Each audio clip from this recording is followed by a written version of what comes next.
Kigali Focus. Burya umunyarwanda yaravuze ngo ibuye ryagaragaye ntiriba ricisha isuka. Sinje guca imigani ariko ubu umunyarwanda wumva yumvise.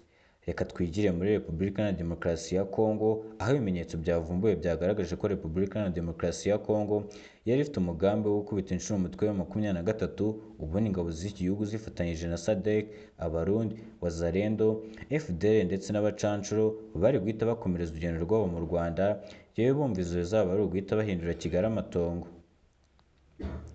Ibi byashyizwe ahagaragara na Minisitiri w'Ububanyi n'Amahanga kuri iki cyumweru tariki ya 2 Gashyantare mu itangazo ryavugaga ko SADC yohereje ingabo kurwana mu butumwa bwa SAMIDRC mu rwego rwo gushyigikira intambara ya guverinoma ya Kongo irwanyamo abaturage bayo iyo ikunda kwita M23. Guverinoma ya Kongo kandi yari yamaze guteguza abaturage bayo ko igiye gutera u Rwanda nk'uko byakomeje bitangazwa na Perezida Antoine Félix Tshisekedi. Itangazo rikomeza rigira riti biragaragara ko SAMIDRC ifatanyije n'abafatanyabikorwa barimo b'ihuriro z'ingabo z'u Burundi, FDLR, abacancuro b'i Burayi kandi aribo shingiro ry'amakimbirane, kandi bo bakaba batagomba no kuba bahari kuko biyongereye ku bibazo byari bisanzwe.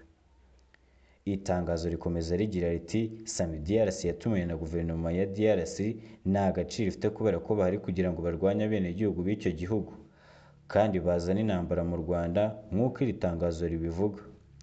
Umuvugizi w'igisirikare cya M23 Colonel Wiringoma ubwo yageraga hafatiwe ibitwaro byakoreshwaga na FARDC nabo bari bafatanyije, yaragaragaje ko bitewe n'intwaro zari zihari zitari zo kurwanya abarwanyi ba M23 gusa, ahubwo byari byo gukoresha batera u Rwanda. Ibi kandi byongera guhamwa na bamwe mu basirikare ba FARDC bafashwe na M23 bavuga ko umugambi nyamukuru wari ukubanza bakikiza abaturage babo bakunze kwita M23, ubundi urugamba rugakomereza mu Rwanda bumva ko Kigali bagomba kuyirambika hasi. Ngaya nguko reka ducumbikira zimwe mu nzozi za FARDC zo gutera u Rwanda. Twe turi Kigali Focus, mu ijwi rya Ndanyuzwe Bruce. Ciao ciao.